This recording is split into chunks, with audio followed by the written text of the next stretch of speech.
Hello, ladies and gentlemen, and welcome to another episode. You are watching this, congratulations, you are in the fantasy playoffs, but now the real work begins. We have to make the best decisions over these next couple of weeks to make everything we've done to this point in the season worth it.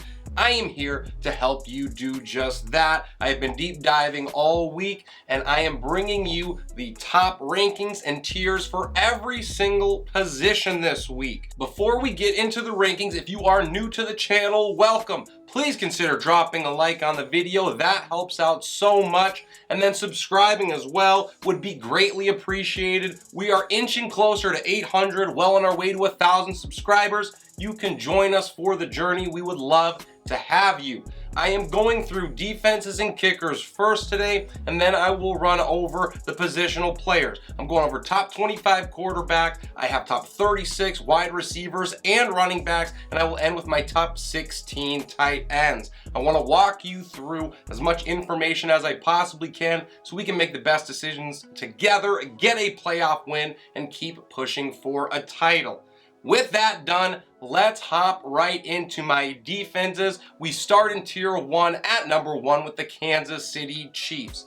Now, I know they have struggled lately. They are going to rebound against Bailey Zappi and the Patriots. New England averages just 13 points per game. That is last in the NFL. In Foxborough with that weather, they probably will not even put up double digits. The Baltimore Ravens are at 2, and I have the Cleveland Browns at 3 against Chicago. I know the Bears have looked better offensively as of late, but this Browns defense is one of the best in the league. Roll with them again here. Chicago turns the ball over. Usually, there's probably at least a couple turnovers in store for Cleveland. I start tier 2 with the Miami Dolphins, fresh off of consecutive games with defensive tutties. They might get another one against the Jets, who have been horrible. I know Miami let us down in prime time last week, but they will rebound against this Jets team who may have looked like they figured it out last week, but guess what? I promise you they have not. The San Francisco 49ers round out my top 5 against Arizona, and at 6 I have the New Orleans Saints against the Giants. My 7th ranked defense are the Atlanta Falcons. They get to play Carolina this week. That means they instantly become a smash start. Defenses facing the Panthers have averaged 11.5 fantasy points per game in 2023. My 3rd tier is a pair of teams facing off against each other. I think they cancel each other out more or less. It is the Indianapolis Colts at 8, followed by the Pittsburgh Steelers. My 4th tier begins with the Tennessee Titans, who get a plus matchup now that CJ Stroud is officially inactive. I'm not sure what Houston's offense is going to look like without him, but I don't think that it is going to be threatening. The Vikings are at 11. Surprisingly enough, Minnesota is a top 10 unit on the season as far as fantasy points scored. They surrendered just 13 points per game on average in their last 4. Hello, New England, and your scoring average.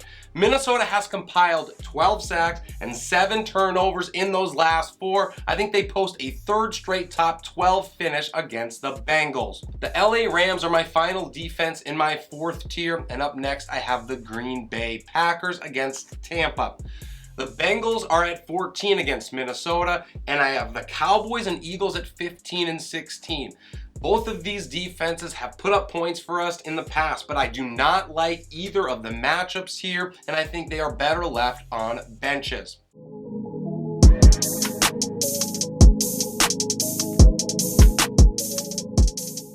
Moving on to kickers, I start with Jake Elliott. He's made at least 2 field goals in back-to-back weeks. He's the 3rd ranked kicker this season. Philly has to respond after being dominated the last couple of weeks. I think Elliott benefits, and he gets plenty of opportunities in this game. Jake Moody is at 2 against Arizona. And that is a little bit of a risk because we don't know if Arizona is actually going to be able to hold this team out of the end zone. I think that they settle for a couple late field goals after stacking a big lead. That is why I like Moody here. Brandon Aubrey consistently makes hard kicks. He is a great option at 3 against Buffalo. However, we want to make sure we check the weather on the road in Buffalo. We never know what the wind situation can be, and if it is bad, he will drop significantly. Make sure you ask any of these questions as we get closer to kickoff. I love to help you guys out. The engagement is one of the main reasons that I do these videos. Number 4 is Blake Grupe against the Giants. Great matchup, and he's indoors at home. Gotta love that. My second tier starts with Justin Tucker against Jacksonville, and at 6 I have Jason Sanders against the Jets. Matt Gay is at 7. I know he crushed us last week. I am keeping the faith in a good matchup with Pittsburgh. Younghoe Koo is at 8. He will have a safe floor this week against the Panthers. They always struggle to put up points. We know Atlanta usually leans on the conservative side, so that means they settle for some kicks instead of going for it. Koo has slipped up as of late, and I do understand that, but he has great matchups moving forward. He is an excellent add if people got sick of him not performing over the last couple weeks. Check your waivers if he is available. My third tier starts with Riley Patterson. Hopefully he gets some opportunities here against Denver. I believe he does as the Lions respond. Greg Joseph is at 10. Will Lutz is at 11. And my last number 1 top 12 kicker in week number 15 is Tyler Bass against Dallas. My lucky number 13 is Evan McPherson. He has racked up double-digit finishes in 4 out of his last 5 games. He should keep that streak going against the Vikings. Minnesota allows the 8th most points per game to the position. My fourth and final tier goes Nick Folk, Lucas Havrisek against Washington, and Chris Boswell on the road against Indy.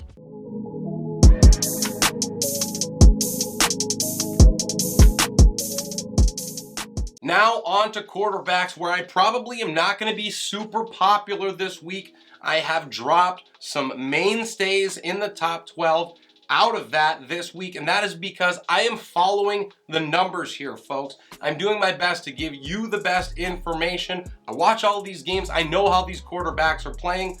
Some have not performed up to task, and they've dropped because of it. That's enough for the spoiler alert. Let's hop into my number 1 quarterback this week. It is Lamar Jackson against the Jaguars, who have not been able to stop anybody on defense. At 2, it is Dak Prescott. I think both him and Josh Allen are set to face off in what could be an epic shootout in Buffalo. Dak is going to try to further his MVP legitimacy. Josh Allen's just trying to keep these Buffalo Bills in the playoff picture. Prescott's job is certainly easier because he gets to face the suspect defense in the Bills. Both of them, however, are going to put up monster numbers in a must-produce weekend. At 3, I have Jalen Hurts, and at 4 is Josh Allen that I just discussed. My second tier starts with none other than Brock Purdy at 5. He sits in the exact same spot this week as he does in fantasy points per game scoring, QB number 5. He's got the weapons, and the cards will have no answers for him. Matthew Stafford is at 6. He is about to go nuclear on the Commanders. Since week 11, the veteran quarterback is quarterback 7 in fantasy points per game. He ranks 6th in passer rating, 1st in passing tutties, and 4th in hero throw rate. He's also reeled off 3 straight games with 23 points or more, and Washington also allows the 2nd most points per game to passers. Fantasy does not have to be hard. If you have Stafford, smash the start button.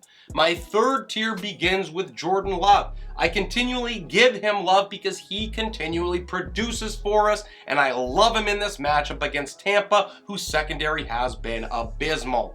At 8 is Russell Wilson. Talk about abysmal secondaries. Hello, Detroit. Wilson is going to have to go to the air against these Lions. I think they completely shut down Denver's rushing attack, so volume will abound. Russ has turned back the clock since week number 10. He ranks 9th in passer rating, 2nd in highly accurate throw rate, believe it or not, and 11th in fantasy points per dropback. He is going to be just fine cooking up Detroit. The Lions have given up the 5th most passing scores and the 3rd highest passer rating since back in week 9. They will not turn it around in this game. My fourth tier starts with a bit of a risk in Justin Fields. He gets a brutal matchup against this Browns defense that's allowed the fourth lowest yards per attempt and also the second lowest passer rating since week 9 themselves. Now, thankfully, Cleveland has been vulnerable to mobile backs. That is where Fields is going to shine for owners. He's got quarterback 8 and quarterback 4 finishes in his last 3 weeks, and he's going to put up another top 12 performance here. At 10, I have Sam Howell. He is a volume monster, and he will once again have to go to the air against the Rams. They will shut down that Washington unit on the ground, who will be without their best running back in Brian Robinson Jr. At 11, I have Geno Smith, who just got cleared to play. The last time we saw Chef Geno, he was the QB1 overall, destroying Dallas in prime time. My fifth tier is where things get a little bit crazy, but please stick with me and allow me to explain myself before you leave me. Jake Browning is next at 12. He brings more upside than expected after back-to-back overall quarterback 4 finishes. Now, I was wrong about Browning early. I am starting to see the light late. He has, since week 12, ranked top 2 in yards per attempt, highly accurate target rate, and fantasy points per dropback. My concern coming into the week was Minnesota bringing the pressure consistently and how that would affect the young quarterback. However, Minnesota is last in the league in time to pressure. They're also posting the 3rd lowest pressure rate since week number 9. So they may bring the blitz, but they have not been able to get to the quarterback. So we're doing the math here with all of the weapons that Cincinnati has. That extra time is going to lead to open playmakers and chunk yardage. I think the rookie out of Washington State is going to keep the momentum going against the Vikings. Up next is Tua Tagovailoa. He is my hopefully lucky number 13, but I think he could be in trouble this week. The last time he faced the New York Jets, he went for 243, 1 touchdown, and a pair of picks. And we also have to take into consideration that Tyreek Hill is banged up and questionable to go. Now, it was not great before, and if the cheetah is less than 100%, that is not helping. So pivoting away from Tua, as hard as it may be, might be the best option. Tumbling down my rankings, in at 14 is Patrick Mahomes. Hear me out here. New England is tougher at home than they are on the road, and the Patriots allow under 15 points per game to the position this season. That is 6th fewest in the NFL. So I know that you're probably forced to start him, but you also need to understand that Patty has also finished in the top 12 just once in his last 6 games. I get wanting to go down with the ship and your quarterback in Mahomes, but fortune favors the bold, and I do not think that he puts up a start-worthy performance for one quarterback leagues here. It is hugely risky in week 15, but I have Mahomes as a sit.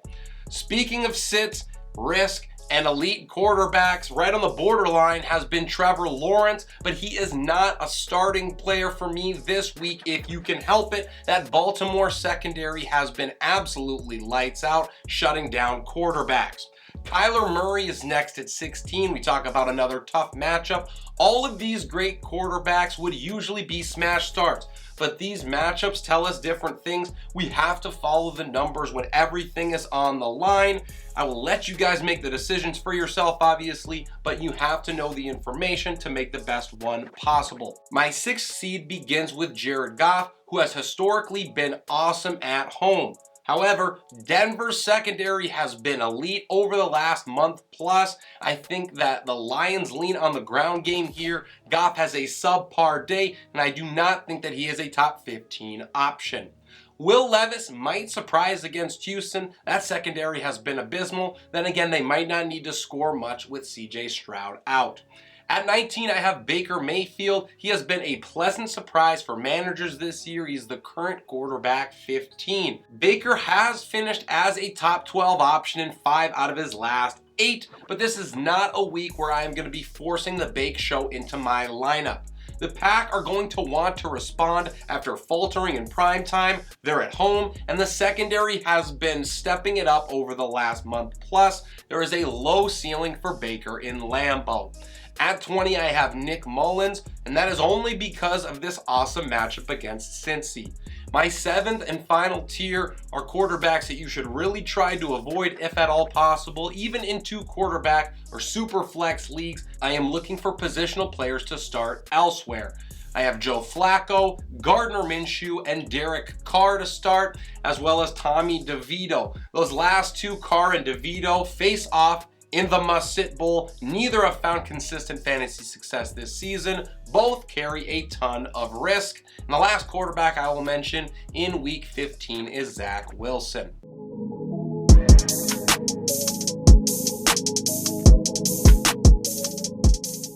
Smash the like button if you are enjoying the content. Please subscribe if you have not done so already. And now on to running backs. Number 1 is Christian McCaffrey. First in weighted opportunities, first in red zone touches, second in snap share. The kid is averaging 21 touches and almost 125 total yards per game. CMC is about to run wild on Arizona. Number 2 is Tony Pollard, who has come on as of late. Great matchup here against Buffalo. Bijan Robinson finishes my top 3. He will explode against a weak front 7. Over the last 5 weeks, the Panthers have allowed top 12 numbers in rushing touchdown rate, missed tackles per attempt, and yards per carry to zone runs. Well, Robinson is a 70% zone rusher, so he is going to smash his averages. I'm expecting 125 yards or more and at least 1 score for the Rook. Kyren Williams is at 4, and Alvin Kamara rounds out my top 5. The guy just continually gets touches in a low upside backfield. Tier 2 begins with Rachaad White. He remains a volume monster and a weekly must start. He's one of, if not the biggest surprise and a league winner at his position.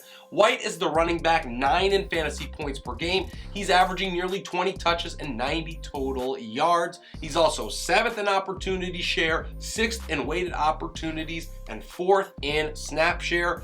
This means tons of touches are coming, and Green Bay has allowed the 5th highest explosive run rate, as well as the 3rd most rushing yards per game since back in Week 9. If you are following along with the math here, Rachaad is going to post his 4th straight 100-yard game with ease. Saquon Barkley is in at 7, and in at 8 is Travis Etienne, followed by Jahmyr Gibbs, and that'll end my 2nd tier. Up next and rounding out my top 10 is Derrick Henry, and I have Zach Moss at 11 against Pittsburgh. David Montgomery, my 2nd Lions back to fit into my top 12. He's the RB7 in fantasy points per game this year. He ranks 5th in red zone touches on the year, and the guy has only played 10 games. He's averaging 15 touches, 85 total yards since his return in week number 10 with that injury. This is going to be another week that he gets fed by the Lions, and in a plus matchup, he is an awesome option. My RB13 is DeAndre Swift, and I have James Cook and Joe Mixon to finish off my 3rd tier. Really tough matchups for both of those backs, but the talent and volume should be there and win out. Tier number 4 begins with my Sweet 16 in Ezekiel Elliott. It looks like Ramondre Stevenson is going to be out once again. There's going to be a ton of volume for Zeke, who looked great last week with it. He will look similarly good against the Chiefs. Breece Hall is at 17 against Miami. He's averaging over 5 receptions and 47 yards through the air since back in week 6, and he's going to need that usage against the Fins. The Dolphins have allowed the 5th lowest explosive run rate, as well as the 3rd lowest yards after contact per attempt in the last 6 weeks.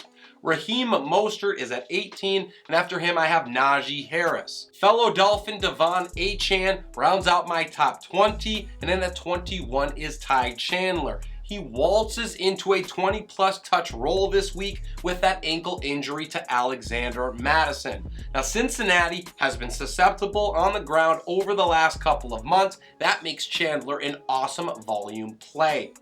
At 22, and rounding out this tier is Javonte Williams in a tough matchup with Detroit. In Tier 5, Chuba Hubbard starts it off, and at 24, my last RB2 in Week 15, it is Jerick McKinnon. My 25th ranked running back is Jaylen Warren. He has seen a major workload drop since week 11, averaging just 12 touches and 75 total yards per game. And considering how explosive he has been, that is a very strange trend for the Steelers. Warren is second in missed tackles forced per attempt. He's also third in yards after contact per attempt. So if the opportunities are there for him in this game against Indy, I think Jaylen could easily crush this ranking. Indy has the second lowest stuff rate while allowing the 6th most rushing yards since week number 9. At 26, I have Kenneth Walker. He should be back in a tough matchup against Philly. My last running back in this tier is James Conner in a brutal matchup with the 49ers. My 6th tier starts with A.J. Dillon. Some question marks about that backfield in Green Bay. If Dillon is the only back to start, I guess he's a decent flex option, but he has not shown much to give us confidence to this point. My 29th ranked back is Devin Singletary. He likely sees extra usage this week because Davis Mills is under center, but I'm not sure that is going to matter much, if any, against the Titans. Tennessee has allowed the 11th lowest explosive run rate and also has the 2nd highest stuff rate since week number 10. The final 2 running backs in tier 6 are Dante Foreman and Jerome Ford.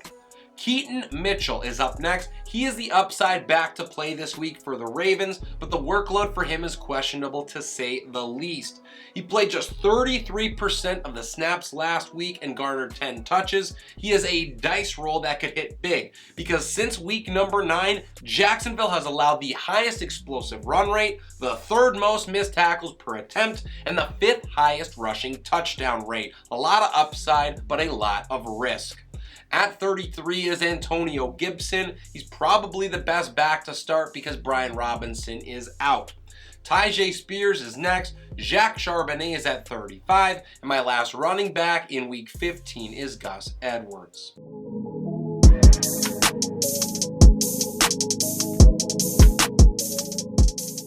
On to the wideouts, where we start with CeeDee Lamb. He earns the number 1 spot for the first time and has been on a tear since week number 8. He ranks 2nd in target share and 3rd in fantasy points per route run. No one on Buffalo has a prayer of slowing him down. Lamb will post his 3rd straight top 10 finish.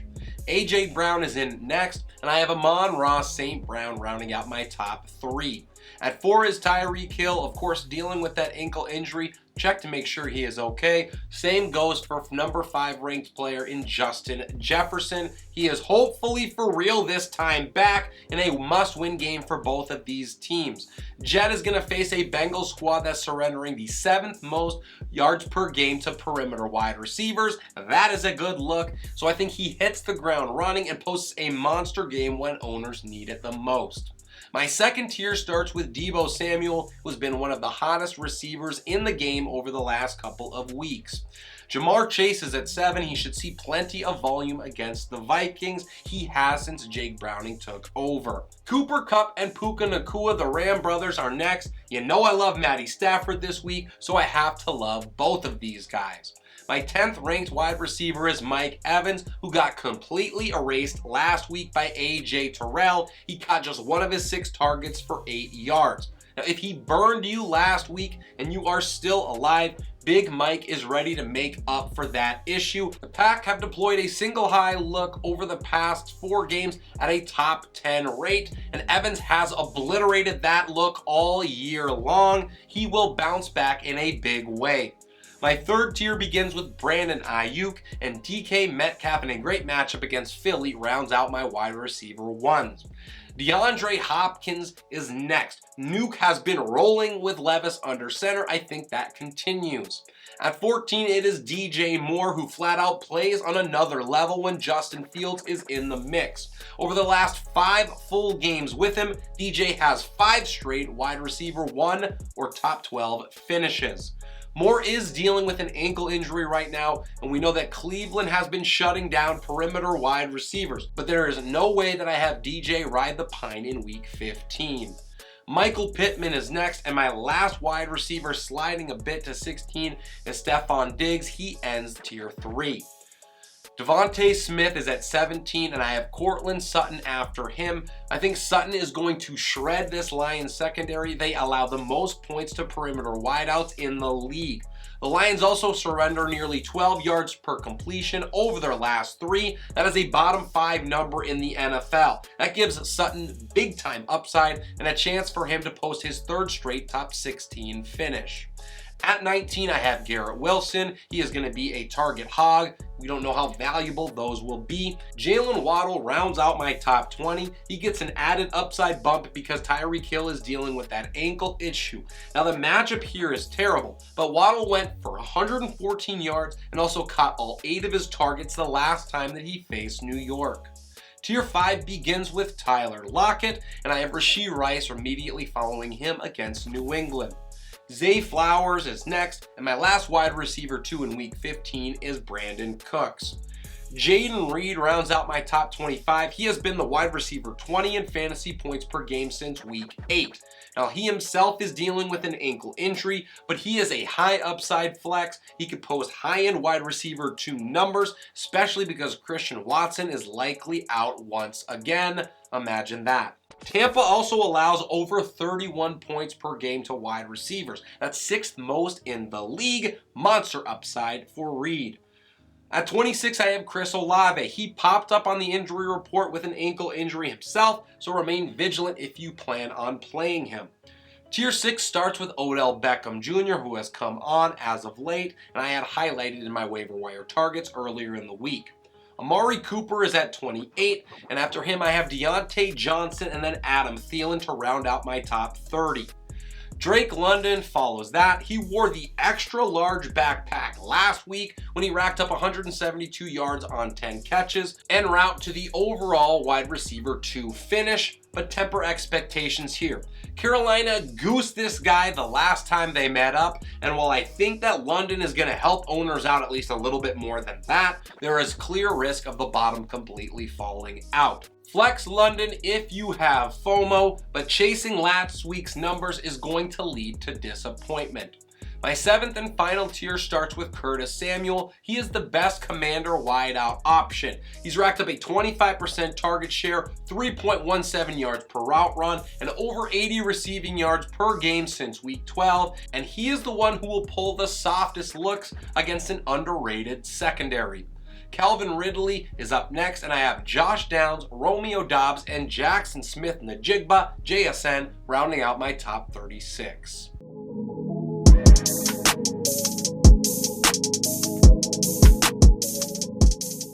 We're going to end with tight ends, per the usual, and I start with Travis Kelce at 1. TJ Hawkinson is next. He ranks 1st in target share, 1st in first read share, and 6th in yards per route run this season. And he has weak winning upside here because Cincinnati has been destroyed by the position all year long. The Bengals have allowed the most fantasy points and the most receiving yards per game to tight ends. My 2nd tier starts with Sam Laporta. He keeps crushing rookie tight end record books. Ballgame now sits as the tight end 3 in fantasy points per game. He is 1st in tutties, 4th in receptions, and 4th in receiving yards, and as if he needed more help, Denver will happily provide it. The Broncos are giving up the 2nd most fantasy points per game and receiving yards per game as well. George Kittle is in at 4, and my 3rd tier starts with Jake Ferguson. The rookie has been a revelation for Dallas and for fantasy owners. At 6 is Trey McBride, and I have David Njoku rounding out my top 7. He's been the tight end 8 in fantasy points per game since back in week number 7. And since Joe Flacco has taken over, he has a 16% target share, 1.57 yards per route run, and a 13% first read share. If he gets that volume against this bottom 5 tight end defense, that will equal production. Isaiah Likely is in at 8, great matchup against the Jags, and my 4th tier begins with Evan Ingram. Dalton Kincaid rounds out my top 10. He remains a solid option, but do not expect a huge performance here against the Cowboys. Dallas has held tight ends in check all year long. That means a limited ceiling for the rookie. Cole Kmet is in at 11, and my 5th tier starts with Tucker Kraft. He has 3 straight top 20 finishes. He's pulled over 95% of the snaps since he became the tight end 1 for the pack in week 12. He gets this cupcake on deck here. I think Kraft is set up to post solid numbers once again, and he has plenty of touchdown upside. Tampa has given up the 5th most receiving yards as well as the 9th most fantasy points per game to tight ends. Dallas Goedert is in at 13, and I have Logan Thomas at 14 against the Rams. My 6th and final tier begins with Kyle Pitts, and I have Pat Freiermuth as my last tight end in week 15. He has deteriorated to a matchup-based play because his usage has cratered. Now, Indy does offer some hope. They've given up the 7th most fantasy points per game, as well as the 9th most receiving yards per game to the position, so you cross your fingers and hope for a bounce-back performance.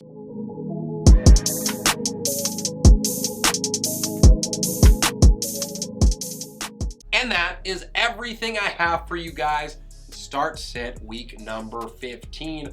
Really hope that you enjoyed the content today. Obviously hope that you learned something. Take this information and use it to make the best decisions possible. And if you still have questions, drop those down below. The engagement is something I absolutely love. It's one of the main reasons, probably the main reason, that I create this content for you guys. Make sure you check out all of my shorts. I got rankings going out throughout the week. And please like the video and subscribe to the channel if you have not already done so. As always, this is Relentless Press. I am your host, Adrian Opat, and I will hopefully see you next week after a dub.